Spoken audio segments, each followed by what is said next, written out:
하나님을 대하여서는 산자로 여길지어다. 이런 제목으로 로마서 강의를 이어가겠습니다. 오늘의 본문은 지난주에 강의한 1절에서 5절의 말씀을 더 심화하여 설명하므로 그리스도의 십자가의 죽으심과 부활이 성도의 삶에 미친 구체적인 공효를 더욱 자세하게 논증해주고 있습니다. 중생과 회심을 경험하고 예수 그리스도를 구주로 믿은 성도에게 세례의 의미는 무엇이며 그 의미 안에 담겨진 영원 불변에 우리에게 선물로 주어진 탁월한 영적인 축복과 소망이 무엇인지 본문은 이것을 선명하게 밝히고 있습니다. 많은 그리스도인들이 신앙을 가지고 있으면서도 자신의 죄의 문제와 구원의 문제에 대해서 부정확한 지식과 무지 속에서 갈등하고 고뇌하며 복음이 주는 참된 자유함을 맛보지 못하며 살아가고 있습니다. 그러므로 우리는 성경의 진리가 명백하게 밝히고 있는 바 그리스도를 구주로 믿는 자들에게 값없이 베풀어 주신 하나님의 은혜가 무엇인지를 분명하고 올바르게 깨달아 복음 안에서 참된 자유와 부활의 영원한 생명에 대한 소망으로 더욱 성화의 삶에 진력하는 신자가 되어야 하리라고 믿습니다. 진리가 우리를 자유케 하리라고 말씀했습니다. 언제나 참된 복음이 죄인들에게 평강과 자유와 진정한 은혜를 더해 주시는 법입니다. 오늘도 이 진리가 우리의 영혼에 참된 빛을 비추어 주시기를 소망합니다. 지난주의 말씀을 통해서 우리는 분명한 사실을 깨닫게 되었습니다. 그것은 우리가 세례를 통하여 그리스도 안으로 들어가 신비한 연합을 이룰 때 그리스도의 죽으심으로 우리의 모든 죄가 장사되고 그로 인해서 모든 정죄에서 완전히 해방되었다는 사실과 더 나아가서 그리스도의 부활하심으로 말미암아 우리가 새 생명 가운데 살아가는 특권을 누릴 수 있게 되었다는 사실입니다. 신자는 우리가 그리스도를 믿기 이전에는 어떤 존재였으며 하나님의 은혜로 거듭난 신자가 된 이후에는 우리가 어떤 존재로 변화되었는지를 성경을 통해서 올바로 깨달을 필요가 있습니다. 이것이 명확하게 깨달아지고 이 진리를 통해서 구원의 확신을 얻지 못할 때 성도의 영혼은 오랜 시간 동안 구원에 대해서 회의하고 그의 영혼은 표류하고 마음은 방황할 수밖에 없게 되기 때문입니다. 본문의 6절 말씀을 보십시오. 우리의 옛사람이 그분과 함께 십자가에 못 박힌 것은 우리의 죄의 몸이 소멸되어 더 이상 죄에 대해 노예가 되지 않도록 하기 위함이라는 것을 우리는 알고 있습니다. 이렇게 번역이 됩니다. 이스라엘 백성들은 자신들이 하나님께 율법을 받았다는 것과 그들은 이방인들과 달리 할례를 받았다는 이유만으로 헛된 자기 의에 사로잡혀 살아가고 있었던 자들이었습니다. 사도는 그들의 신앙의 허구를 낱낱이 폭로하면서 그들은 하나님의 구원과 무관한 자일 뿐임을 명백하게 논증하면서 밝혀왔습니다. 율법은 지켜 행하기 위함이 아니라 그 율법을 통해서 인간의 심히 죄됨을 알게 하기 위함이고 그래서 율법 아래 있을 때 인간은 자신이 얼마나 비참하며 심각한 죄를 범한 죄인인지를 철저하게 깨닫게 되고 그렇게 죄가 더해질 때 예수 그리스도의 대속하신 은혜가 얼마나 놀랍고 위대한 것인지를 생생하게 경험하게 되는 은혜를 누릴 수 있는 것이라고 이렇게 설명을 했습니다. 그리고 이렇게 말하면 그럼 은혜를 더하기 위해서 죄 가운데 거하는 것이 합당할 수도 있지 않겠는가 하는 어리석은 자들이 생각해낼 수 있는 반론에 대해서 사도는 그럴 수 없다고 단호하게 대답했습니다. 죄가 그리스도로 말미암아 모두 청산되었고 우리는 죄에 대해서 죽은 자들인데 어떻게 은혜를 더하려고 죄 가운데 거하면서 죄를 합리화할 수 있는지에 대해서 사도는 명백한 논리로 이것을 잘라서 말한 것을 볼 수 있었습니다. 사도는 이러한 논리와 같은 맥락에서 다음의 내용을 이어서 설명합니다. 우리의 옛 사람이 예수 그리스도와 함께 십자가에 못 박혔다는 의미는 죄 아래 죄에 매여 있던 죄의 종노릇하던 우리가 다시는 그때로 돌아가지 않게 하기 위함이다 라고 선언합니다. 갈라디아서 5장 24절 25절에는 그리스도 예수의 사람들은 육체와 함께 그 정과 욕심을 십자가에 못 박았느니라. 만일 우리가 성령으로 살면 또한 성령으로 행할지니, 이렇게 기록되어 있고, 에베소서 4장 22절에서 24절은 너희는 유혹의 욕심을 따라 썩어져가는 구습을 좇는 옛사람을 벗어버리고 오직 심령으로 새롭게 되어 하나님을 따라 의와 진리의 거룩함으로 지으심을 받은 새 사람을 입으라, 이렇게 말씀합니다. 성경은 우리의 옛사람이 분명히 그리스도와 함께 십자가에 못 박혔다고 말씀하고 있습니다. 그리고 그렇게 하신 이유는 우리가 다시는 죄에게 종노릇 하지 않게 하기 위함이다. 죄의 압제 아래 살아가지 않도록 하기 위함이다 라고 못 박고 있습니다. 그러면서 성경은 죄의 종노릇 할 수 없는 상태로 변화된 성도가 모든 성화의 의무를 간과한 채로 신자의 의무를 방임하면서 살아갈 것을 말씀하고 있지 않고, 이제 그렇게 그리스도께서 우리를 영원한 정죄로부터 결별시키셨음을 확고하게 믿는다면 갈라디아서와 에베소서의 말씀처럼 이제는 신자가 어떤 삶을 지향하면서 살아가야 될지를 분명하게 인식할 필요가 있다는 것을 밝히고 있습니다. 그리스도와 함께 우리의 옛사람이 십자가에 못 박힌 것은 다시는 우리가 죄의 몸에 매여서 죄의 종노릇 하지 않게 하기 위함이다 말씀하셨습니다. 그렇다면 성도는 이제 죄의 사슬에 묶여서 늘 고통하는 삶이 아니라 성령을 쫓아 행하는 삶, 의와 진리와 거룩함으로 새롭게 된 새 생명의 삶을 하나님 앞에서 살아가기 위해서 진력하는 자들이 되어야 한다라고 성경은 말씀하고 있다는 겁니다. 히브리서 10장 38절 39절은 오직 나의 의인은 믿음으로 말미암아 살리라. 또한 뒤로 물러가면 내 마음이 저를 기뻐하지 아니하리라 하셨느니라. 우리는 뒤로 물러가 침륜에 빠질 자가 아니요 오직 영혼을 구원함에 이르는 믿음을 가진 자니라 라고 얘기했습니다. 뒤로 물러가면 내 마음이 저를 기뻐하지 않는다. 뒤로 물러가면 침륜에 빠진다. 이게 무슨 말입니까? 자꾸 자기 자신을 정죄하고 죄인이라고 얘기하고 그 죄에 눌리는 삶을 살아가고 그 죄의 억압에서 벗어나지 못하는, 하나님은 우리를 자유케 하셨는데도 그 자유를 누리지 못하고 살아가는 삶을 살아갈 때는 하나님이 우리를 기뻐하시지 않는다는 거죠. 그것은 신자의 삶이 아니라는 겁니다. 그리스도인은 뒤를 돌아보는 자들이 아닙니다. 과거에 연연하는 자들이 아닙니다.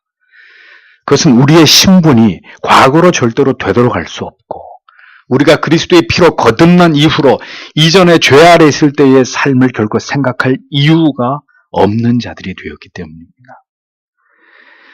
그리스도께서 십자가에 못 박히심으로 죄의 몸이 소멸되었고 우리가 더 이상 죄의 종노릇을 할 이유가 사라졌으나 성도는 여전히 죄를 짓습니다. 그리스도와 합하여 세례를 받음으로 죄에 대해 죽었다면, 우리의 옛사람이 십자가에 죽었다면, 우리의 죄의 몸이 죽었다면, 그럼에도 불구하고 왜 그럼 성도는 죄를 짓는 것이냐? 자, 여기서 우리의 혼란이 있는 것이고 우리는 당연히 이러한 의문을 제기할 수밖에 없는 것입니다. 신자는 분명히 그리스도의 부활하심으로 말미암아 새 생명 가운데 행할 수 있게 되었습니다. 그러나 우리의 궁극의 부활은 여러분 현재적인 것입니까? 미래적인 것입니까? 미래적인 것이란 말이에요. 우리가 그리스도께서 우리의 죄를 위해 죽으시고 부활하심으로 말미암아 죄를 이기게 되었지만 모든 죄악으로부터 우리의 현실은 완전히 해방된 상태는 아직 아니라는 거죠. 죄의 영원한 지배력에서부터 우리는 벗어나게 되었지만 죄를 짓게 되는 상태로부터 완전히 벗어나게 된 것은 아니기 때문입니다. 궁극의 승리가 보장되어 있으나 거기까지 가는 동안에는 우리는 육신의 죄의 법 아래서 종종 넘어질 때가 있을 수 있는 것이죠. 신자는 죄의 압제에서 벗어난 자들입니다. 그러므로 자신의 이러한 변화된 정체성을 기억하면서 죄가 나를 주장하지 못하도록 경건에 진력하는 자들이 되어야 한다는 거죠. 비록 때때로 죄를 지으면서 넘어질 때가 있으나 그럼에도 불구하고 신자는 자기가 어떤 존재라는 것을, 어떻게 변화된 새로운 하나님의 피조물이라는 것을 분명하게 인식하고 계속해서 그 길을 가야 된다는 거예요. 죄가 그리스도 안에 있는 자들을 결코 주장할 수 없으니 그렇게 죄악의 속수무책으로 휘둘리는 삶을 성도는 살아갈 수 없는 것입니다. 우리가 잊지 말아야 될 진리는 이것입니다. 우리는 죄의 종에서 해방된 것이지 죄의 존재로부터 해방된 것은 아니다라는 겁니다. 죄의 압제, 지배력, 통치로부터 벗어난 것이지 모든 죄에서 자유하게 된 것은 아니다라는 거죠. 그러하기에 신자는 죄를 범할 수밖에 없는 것입니다. 다만 바울이 강조하는 것은 무엇입니까? 주께서 제자들에게 말씀하셨던 것처럼 목욕을 하고 나서, 방금 목욕을 하고 나서 손이 조금 더럽혀졌다고 해서 또다시 목욕을 할 이유가 없듯이 신자가 죄를 범했다고 해서 그 죄책으로 인해서 자신의 구원을 의심하고 하나님의 자녀됨을 부정할 그런 이유는 없다는 것이죠. 그 이유는 그리스도께서 죽으심으로 우리를 죄로부터, 사망으로부터 확실하게 건지셨기 때문입니다. 이미 모든 죄로부터 우리는 승리한 자들이나 아직 궁극의 부활을 통해서 영원한 죄로부터 승리를 얻은 것은 아니기에 신자는 때때로 죄를 범할 수 있는 것입니다. 그러나 그 죄는 옛사람 아래서의 죄가 아니라 새 사람으로 살아가는 동안에 범하는 죄라는 거죠. 그래서 바울은 에베소서에서 이 사실을 안다면 우리가 옛사람을 어떻게 벗어버리고 새 사람을 입어야 된다고 말하고 있는 것입니다. 새 사람이 되었어도 우리 안에 여전히 옛사람 아래서의 그 죄악의 성품들이 우리 안에 작동하고 있으므로 날마다 우리 안에 있는 죄를 직시하고 성령의 은혜와 도우심으로 썩어질 옛사람의 구습들로부터 날마다 벗어나서 새 사람을 입기 위해서 부단히 노력하는 삶이 신자에게 요구된다라는 것을 기억하셔야 한다는 겁니다. 우리는 때때로 아무리 노력해도 바뀌지 않는 절망적인 현실 앞에서 우리는 할 만큼 했다고 스스로 자위하고 합리화하는 경향이 있습니다. 그러나 사실은 바로 거기까지가 내가 할 수 있는 능력의 한계 지점인 거죠.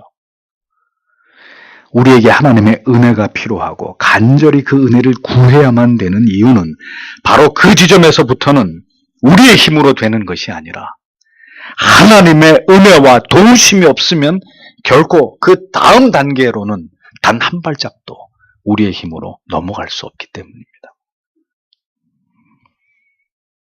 우리가 노력한 것의 결과를 얻을 수 없을 때 우리가 그 일을 포기하는 것은 우리의 힘과 노력만으로 그 일을 이루려기 때문입니다. 아직 하나님과 함께 그 일은 그러니까 시작도 하지 않은 것이죠.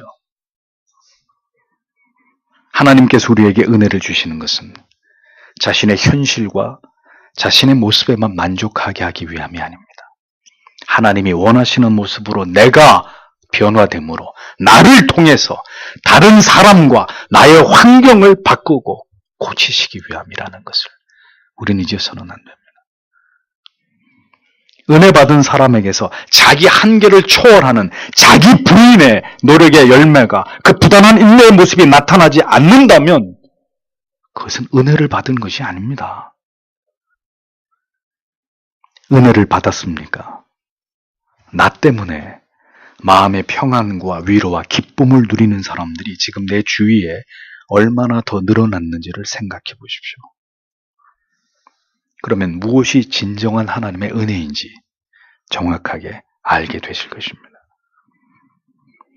새 생명의 삶을 살아가는 것은 간단한 문제가 아닙니다. 새 사람의 삶을 살아가는 것은 내 안에 자리 잡고 있는 그 옛사람의 모습과 정체를 날마다 성경 안에서 성령의 도우심을 통해서 깨닫고 발견하면서 그것을 날마다 하나님께서 불태워 주시고 도려내어 주셔서 예수 그리스도의 성품을 닮아갈 수 있도록 하나님이 원하시는 모습으로 내가 바뀌어질 수 있도록 부단히 자기를 깨트리는 삶이에요. 우리는 이 진리를 절대로 잊지 말아야 될 것입니다. 7절을 보십시오. 그것은 죽은 사람은 죄에서 벗어나 의롭다 하심을 얻었기 때문입니다. 이렇게 기록되어 있습니다. 그리스도와 함께 십자가에 자기 자신을 못 박은 자가 더 이상 죄에게 종노릇 할 수 없는 것은 죽은 자가 죄에서 벗어나 의롭다 하심을 얻었기 때문이다. 성경은 이렇게 말씀합니다. 자, 사도는 계속해서 신자의 이 정체성에 관한 이야기를 반복하고 있죠. 그리스도 안에서 함께 죽은 자들은 죄의 지배에서 벗어나서 의롭다 하심을 입은 자들이라는 것을 사도가 계속 거듭해서 이것을 설명합니다. 이것을 분명하게 기억하기를 바라고 있는 것이죠. 당시 랍비들의 율법 사상에 의하면 죽은 자는 그 모든 죄과에 대한 모든 법적인 소추로부터 그가 자유로울 수 있었습니다. 지금도 마찬가지죠. 어떤 혐의가 있는 사람이 스스로 목숨을 끊어버리면, 자살을 해버리면 모든 위법 사실에 대한 기소가 중지돼 버리잖아요. 스스로 죽음을 선택하면 더 이상 그에게 죄를 물을 수 없었던 그 유대인의 법 적용의 원리를 사도는 그리스도인의 죄의 문제에 적용시켜서 죄의 종노릇하며 죄의 책에 고통 아래서 신음해야 될 우리의 옛사람의 몸은 완전히 죽었고 그로 인해서 신자는 모든 죄에서 해방되어서 의롭다 하심을 얻게 된 이 사실에 대해서 사도가 분명하게 확증하고 있었단 말입니다. 분명히 죄의 모든 형벌이 대신 지불되었고 이제는 무죄한 상태가 되었는데 계속 자신은 죄가 있다고 생각하면서 자신에게 주어진 그 자유를 누리지 못한다면 이제 누구도 그를 자유케 할 수가 없는 거예요. 자신이 자신을 끊임없이 속박하고 정죄하면서 자신을 감옥에다 가두어 버리면 누구도 그 사람을 거기서 건져낼 수가 없는 겁니다. 그리스도인들은 분명히 죄에 대해서 자유한 자들입니다. 그 죄의 눌림에서 영원히 벗어난 자들입니다. 그리스도께서 자유케 하신 자들입니다. 그런데 다시 율법의 멍에를 메고 우리의 행위로 우리의 의와 공로를 드러냄으로써 나는 의로운 사람이다 라고 자기 자신을 인정하려고 하는 것은 성경이 말씀하는 바 신앙이 아니라는 것을 바울은 갈라디아서에서 분명히 역설을 하고 있죠. 갈라디아서 2장 20절 21절을 보십시오. 내가 그리스도와 함께 십자가에 못 박혔나니 그런즉 이제는 내가 산 것이 아니요 오직 내 안에 그리스도께서 사신 것이라. 이제 내가 육체 가운데 사는 것은 나를 사랑하사 나를 위하여 자기 몸을 버리신 하나님의 아들을 믿는 믿음 안에서 사는 것이라. 내가 하나님의 은혜를 패하지 아니하노니 만일 의롭게 되는 것이 율법으로 말미암으면 그리스도께서 헛되이 죽으셨느니라. 우리가 의롭게 되는 것이 죄를 짓지 않은 우리의 의로운 행위 때문이라면 그리스도는 헛되게 죽은 것이다. 이렇게까지 단언하고 있습니다. 신자가 살아가는 것은 자기 의지로, 자기 의로 살아가는 삶이 아닙니다. 나를 사랑하사, 나를 위하여 자기 몸을 버리신 하나님의 아들을 믿는 무엇으로요? 믿음으로. 그 믿음 안에서 살아가는 것입니다. 아무런 공로 없는 우리를 일방적으로 사랑해 주셔서 죄인된 우리를 위해서 자신의 몸을 버리신, 그래서 우리의 모든 죄책을 대신 지불하여 주신 예수 그리스도의 은혜 때문에, 그분이 우리에게 주신 이 귀중한 선물인 믿음 때문에 그 믿음을 지키면서 살아가는 것임을 사도는 우리에게 분명하게 가르쳐주고 있는 것이죠. 그것이 그리스도인이 평생에 품고 살아가야 될 마음인 것입니다. 강조하여 말씀드리지만 이러한 그리스도로 말미암은 죄에 대한 해방과 자유의 말씀이 여러분 안에서 어리석은 오해를 결코 만들어내지 않기를 바랍니다. 그러면 죄의 문제가 이렇게 모두 다 완전하게 해결되었으니 이제는 죄를 지으면서 살아도 무방하지 않겠느냐. 뭐 어차피 천국에 들어가는 것이고 우리의 노력으로 죄의 문제가 해결되는 것도 아니니 너무 죄의 문제에만 몰입하면서 인생을 그렇게 어둡게 살아갈 필요가 없다는 이런 가벼운 생각은 절대로 거듭난 성도가 품을 수 있는 생각이 아니라는 것을 잊지 않으셔야 합니다. 우리의 죄를 대속하시기 위해서 어떤 대가가 지불되었음을 깨달은 사람은 영원히 그것을 잊을 길이 없는 거예요. 마치 내가 죽을 수밖에 없는 절체절명의 위기 속에 있을 때 누군가의 구조를 받게 되었다면, 결정적인 어떤 도움을 잊게 되었다면 우리는 눈을 감을 때까지 그 도움을 잊지 못할 것 아니겠습니까? 그러하듯이 신자는 가슴에 새겨진 그 영원한 사랑을 기억하고 감사하면서 그 사랑을 헛되이 하지 않으려는 삶을 살아가기 위해서 최선을 다할 수밖에 없게 되는 것입니다. 새로운 생명을 주신 하나님의 뜻을 생각하고 그토록 우리에게 사랑과 은혜를 베풀어 주신 하나님을 영화롭게 하고 그분을 즐거워하는 삶을 자원해서 기쁨으로 살아가기 위해서 최선을 다하게 되는 것이죠. 때로 연약함 속에서 죄를 범하고 넘어질지라도 우리는 그 사랑 때문에 다시 일어서는 것이고 그 은혜를 기억하면서 다시 내가 있어야 될 자리로 돌아가게 되는 힘을 얻게 되는 것입니다. 그것이 죄에서 벗어나 의롭다 하심을 얻은 거듭난 성도의 삶이라는 것이죠. 8절에서 9절을 보십시오. 만일 우리가 그리스도와 함께 죽었다면 또한 그분과 함께 살게 되리라는 것을 우리는 믿습니다. 그리스도께서는 죽은 자들 가운데서 일으키심을 받으셨으므로 다시는 죽지 않으시고 죽음이 더 이상 그분을 지배하지 못한다는 것을 우리는 알고 있습니다. 이렇게 기록됩니다. 바울은 그리스도와 연합한 자들은 결코 죄의 지배 아래 다시는 들어갈 수 없음을 계속해서 논증하고 있습니다. 그리스도와 함께 우리가 죽었다면 반드시 그리스도와 함께 영광스러운 새로운 생명으로 살게 될 것을 믿는다고 고백합니다. 우리가 결코 죄 아래서 죽을 수 없음의 논리적 근거로 바울은 그리스도의 부활을 그 증거로 설명하고 있죠. 그리스도께서 죽은 자들 가운데서 일으키심을 받으셨기 때문에 결코 다시는 죽지 않으시고 죽음이 그분을 지배할 수 없음을 우리가 알듯이 우리 또한 그리스도와 함께 일으킴을 받은 자들로 결코 죽음이, 죄가 우리를 지배할 수 없다는 것을 사도는 거듭 밝히고 있습니다.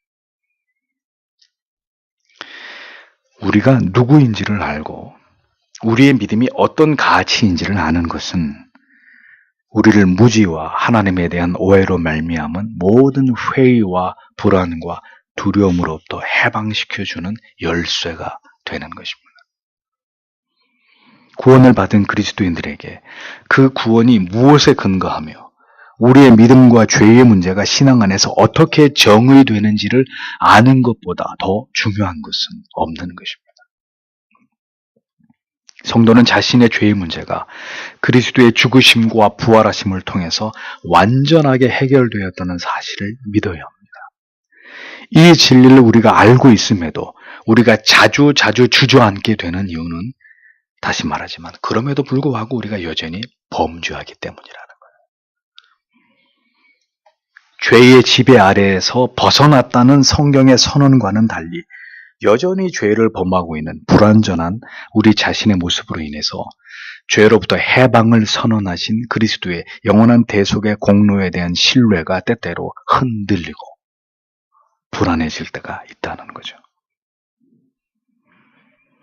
우리는 그리스도께서 죽은 자 가운데서 다시 살아나셔서 다시 죽지 아니하시기 때문에 신자들은 그리스도와 함께 반드시 살아날 것을 믿어야 합니다. 우리가 여전히 죄를 범할지라도 우리가 그리스도께 속한 이상 죽음에 대한 그의 승리에 대해서 우리가 반드시 동참하게 될 것이라는 것을 이것을 곧게 붙드는 자들이 되어야 한다는 겁니다. 그러니까 이러한 성경의 명료한 구원의 도를 성도가 자주자주 말씀을 묵상하는 가운데 이 성령의 인치심을 계속 자기 영혼에 받지 않을 때 어떻게 됩니까? 흔들리는 거예요. 의심스러운 거예요. 자꾸 회의가 들고 옆에서 사탄이 우리를 정죄하면서 속삭이면 그런가 보다. 나는 하나님께 버림받은 자인가 보다. 나는 구원받은 하나님의 자녀가 아닌가 보다. 비틀거리는 일들을 우리가 스스로 자초하게 되는 것이죠. 어떤 순간에도 성도는 죄의 지배 아래서 벗어날 수 없을 것이라는 절망이나 자포자기의 마음을 먹어서는 안 됩니다. 우리의 나약함과 죄로 인해서 그리스도께서 우리를 영원한 생명으로 사망에서 불러내셨다는 사실을 의심해서는 안 됩니다.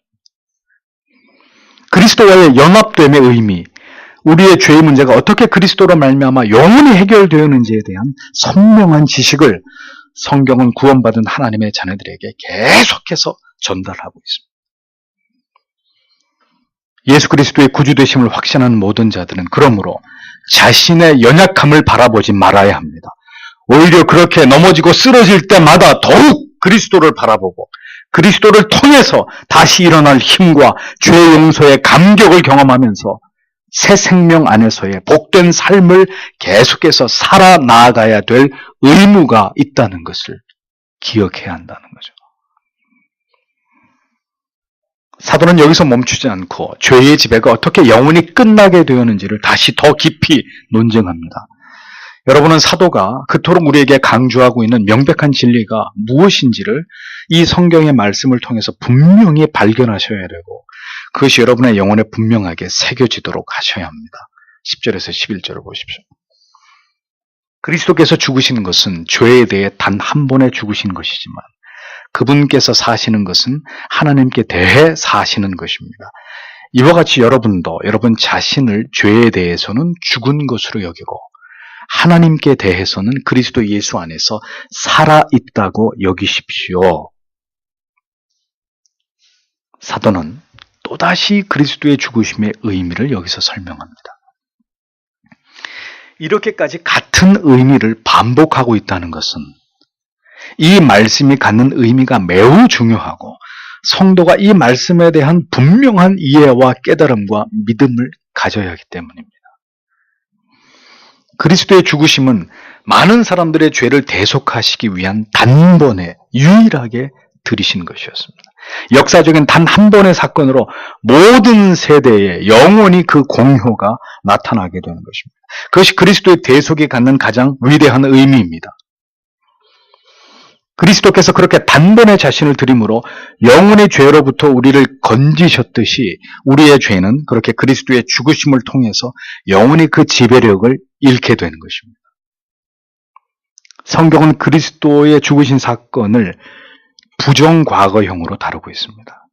그가 죽은 것은 과거에 단회적으로 일어난 그리고 그것은 이미 완성돼서 끝나버린 사건이라고 보는 것입니다. 그러나 이어서 그의 살으심은 하나님에 대하여 살으심이니 여기서 살으심이라고 번역된 이 동사는 능동 현재형을 취하고 있습니다. 이게 무슨 의미냐? 그리스도의 십자가의 죽으심은 과거에 단회적으로 이루어진 사건인 반면에 이 죄의 문제는 그 그리스도의 단 한 번의 죽으심으로 영원히 끝장난 사건인 반면에 하나님께 대해서 즉 하나님으로 말미암아 다시 살고 계시는 것은 영원한 것이다. 이것을 시사하고 있는 거죠. 그러면 왜 성경이 그리스도의 죽으심은 부정과거 형태로 그리스도의 사심은 능동 현재 진행형의 동사로 기록을 했느냐? 이것은 그리스도 안에서 거듭난 성도들이 자신의 삶을 이제 어떤 관점으로 바라보아야 하는지에 대한 매우 중요한 통찰을 우리에게 알려주고자 하기 위함입니다. 그리스도께서 단번에 죽으시고 하나님으로 말미암아 영원히 살아계시는 것처럼 우리의 죄의 문제에 대해서는 과거 단회적으로 그리스도께서 자기를 버리심으로 우리의 모든 죄에 대한 대속을 완성하셨듯이 우리의 죄는 과거 속에서 완전히 청산되었고 영원히 해결된 것으로 성도는 그렇게 확고하게 믿어야 된다는 거죠. 그래서 뒤로 돌아가면 안 된다는 거예요. 다시 옛 사람의 모습으로 자꾸 회개하려고 해서는 안 된다는 거예요. 사람들이 율법주의로 다시 우리의 행위를 의로 삼아 신앙의 중심과 그 내용이 회개하려고 하는 이유가 그럼 도대체 무엇 때문이냐? 영원히 단번에 해결되어 버린 우리의 죄가 이 죄의 문제에 대한 분명하고 확실한 믿음이 없기 때문입니다. 그리스도로 말미암아 우리의 죄의 문제가 영원히 해결되었다는 성경의 진리가 우리에게 주는 이 참된 영혼의 자유와 해방감이 피상적일 때, 관념적일 때 인간은 언제든 자기의 선한 행위와 노력으로 이에 대한 불안감을 상쇄시키려고 하는 이런 시도를 하게 되어 있다는 거죠. 그리스도의 영원하신 대속을 올바로 알고 믿지 않을 때 인간은 자신 안에서 자꾸 어떤 의로움의 근거를 찾아내고 무엇인가 자기의 공로를 드러내려고 하는 마음을 갖기 마련이라는 것입니다. 그리스도께서 나를 용서하셨고 나의 모든 죄를 나에게 멀리 옮기셨음을 믿지 못할 때 무엇인가 나의 구원을 위해서 내가 노력해야만 된다고 생각하는 이런 오류와 착각에 빠지는 것입니다. 예를 들어서 설명을 해보죠. 어머니가 아버지가 나를 사랑하지 않는다고 여기는 아이가 있습니다. 혹은 부모님에게 더 사랑을 받고 싶은 아이가 있습니다. 그 아이는 어떻게 행동할까요? 아버지, 어머니가 하시는 모든 말씀에 대해서 철저하게 복종하고 순종하면서 그로 인해서 언제나 아버지, 어머니의 관심을 받고자 할 것입니다.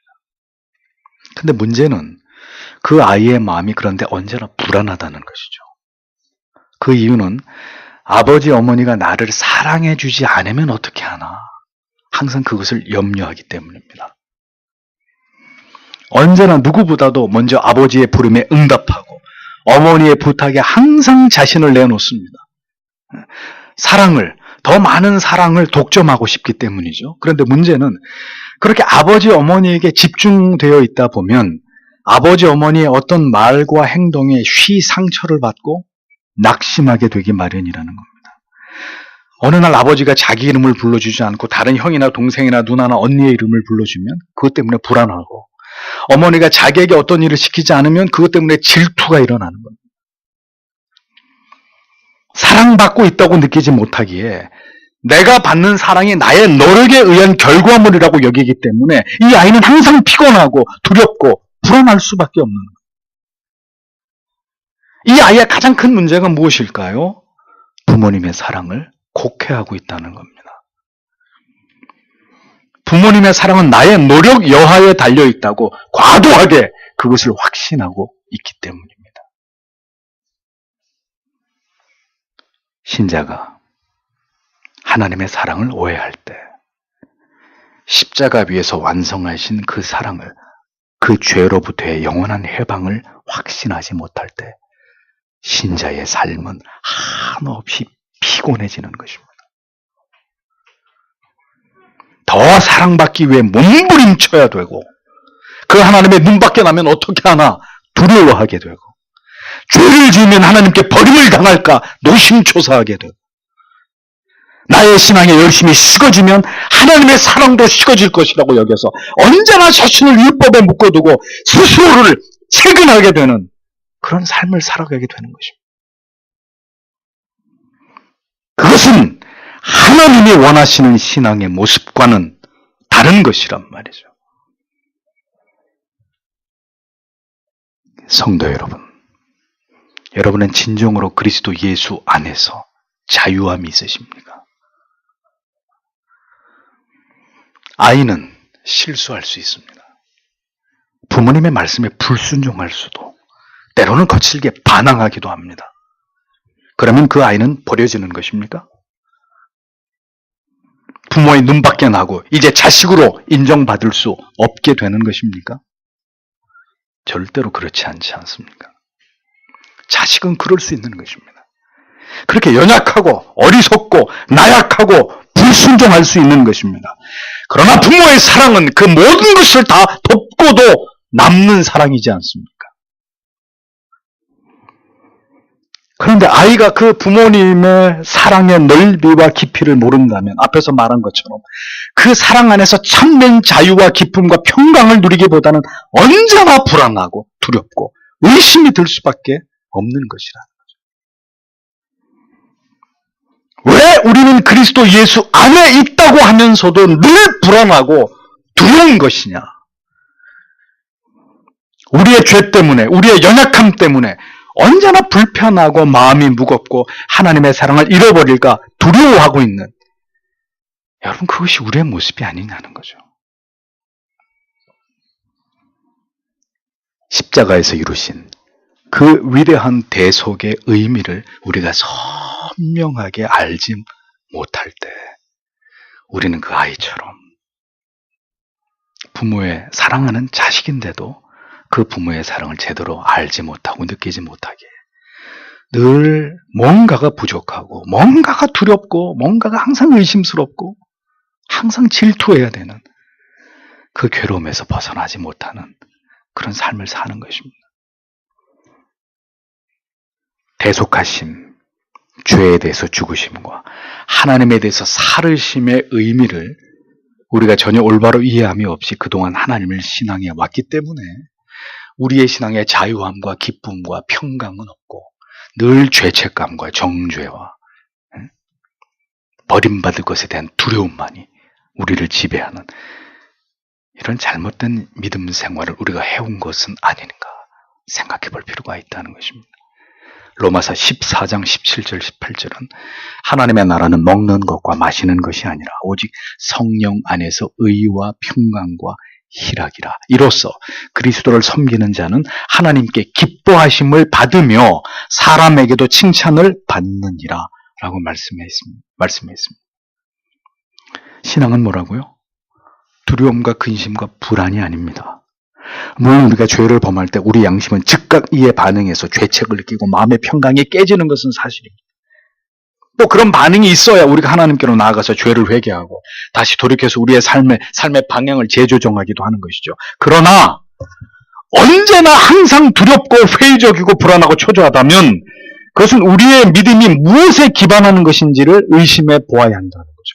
우리는 성령 안에서 의와 평강과 희락을 누리면서 살아가도록 변화된 존재들입니다. 진리는 언제나 우리를 의의 길로 인도하고 그 안에서 평강과 희락을 맛보게 합니다. 언제나 부모님의 사랑 안에서 자아가 건강한 아이는 때로는 야단을 맞아도 부모님의 사랑에 대해서 단 한 번도 의심하지 않습니다. 아버지가 매를 들어서 자기를 때렸다고 해서 이제 아버지가 나를 버렸어 라고 생각하지 않는단 말이죠. 내가 잘못해서 혼났지만 아버지와 어머니는 여전히 나를 사랑하신다는 것을 아이는 굳게 믿고 있습니다. 그러하기에 성도의 마음은 의와 평강과 희락 안에 거할 수 있는 것입니다. 그러나 하나님을 오해하고 하나님의 자녀가 되었음에도 우리가 범하는 죄에 대해서 올바른 지식이 없을 때 우리는 하나님께로부터 스스로 멀어졌다 가까워졌다 멀어졌다 가까워졌다 이런 일들을 수없이 반복하는 것이죠.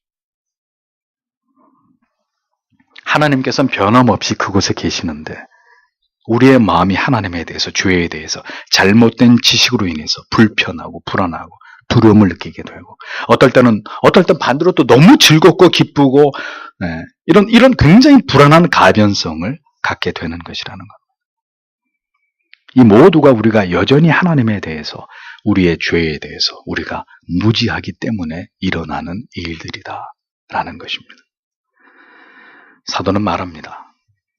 이와 같이 여러분도 여러분 자신을 죄에 대해서 완전하게 영원하게 죽은 것으로 여기고 그리고 우리를 그 죄 가운데서 구원해 주시고 그리스도를 아는 믿음을 통해서 영원한 부활의 기쁨을 주신 그 하나님에 대해서는 날마다 그리스도 예수 안에서 살아가고 또다시 부활하는 이런 존재로 그렇게 여기라고 사도는 분명하게 당부하고 있는 거예요. 단언하건대 이 진리를 올바로 깨달은 자는 결코 방종의 삶을, 반도덕적인, 반율법주의적인 삶을 살아가지 않습니다. 자, 죄의 문제가 해결되었으니 이제는 마음대로 살아도 된다는 어리석은 생각에 결코 빠져들지 않습니다. 다만 언제나 그 부모님의 든든한 사랑이 나를 향하고 있다는 것을 알듯이 언제나 하나님의 사랑이 그 크신 사랑과 긍휼과 자비가 언제나 나를 향하고 있고 내게 임하고 있음을 알기에 다만 두렵지 않고 불안해하지 않으면서 그 사랑에 버림을 당할까 더 이상 염려하지 않게 되는 그런 삶을 살아가게 되는 것입니다. 우리가 또다시 연약하여 범죄하고 넘어질지라도 말이죠. 이 차이를 정확하게 할 때 성도는 진정으로 죄로부터 자유케 되는 것입니다. 하나님을 향해서, 하나님에 대해서, 그리고 하나님을 위해서 살아가고 또 살아가는, 그쪽으로 방향을 정하고 계속해서 그 길로 나아가는 자들이 될 수 있는 것입니다. 여러분, 사도가 무엇을 힘주어 말하고 있는지를 여러분은 이제 분명히 깨달을 수 있어야 할 것입니다.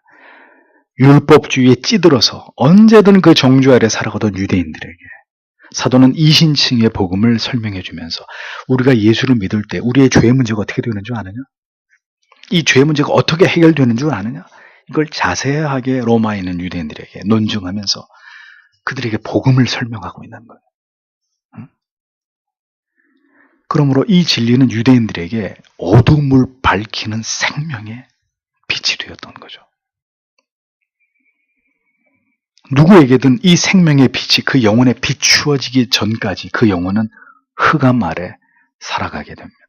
끊임없이 죄책의 고통당하고 불완전한 자신의 모습 때문에 결코 자유함이 없는 율법의 족쇄에 묶여서 하나님을 신앙할 수도 없고 하나님께로부터 도망칠 수도 없는, 이러지도 못하고 저러지도 못하는 그런 삶을 살아가게 되는 것입니다.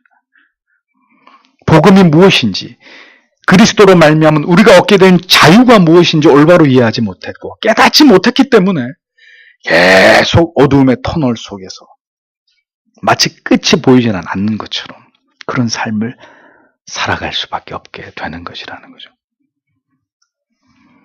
사랑하는 성도 여러분, 세상은 점점 이 복음을 등지고 있고 인간이 만든 가치, 인간이 말하는 어리석은 악과 타협한 평화를 숭상하면서 점점 하나님에게서 멀어져 가고 있습니다. 이 악하고 어두워져가는 시대 속에서 부디 이 생명의 진리의 말씀이 여러분 모두에게 참된 영혼의 자유와 평강을 주시기를 간절히 소망합니다. 이 진리가 주는 위대한 자유와 진정한 평화 때문에 언제든 기꺼이 진리를 위해 나를 버려야 되는 상황이 놓일 때 그 자리로 담대하게 나아갈 수 있는 하나님의 사람들이 되기를 간절히 소망합니다. 주께서 우리에게 오늘도 복음이 무엇인지를 선명하게 말씀하시면서 이것이 하나님이 우리에게 말씀하시는 구원이라고 우리에게 말씀하시는 하나님 앞에 하나님, 우리가 이 진리의 말씀을 온전히 이해하고 깨닫고 이 말씀을 확신하면서 하나님 앞에서 살아가는, 하나님에 대해서 신자로 우리 자신을 여기면서 그렇게 담대하게 살아갈 힘을 하나님께서 오늘도 우리에게 부어주시기를 다 함께 기도하겠습니다.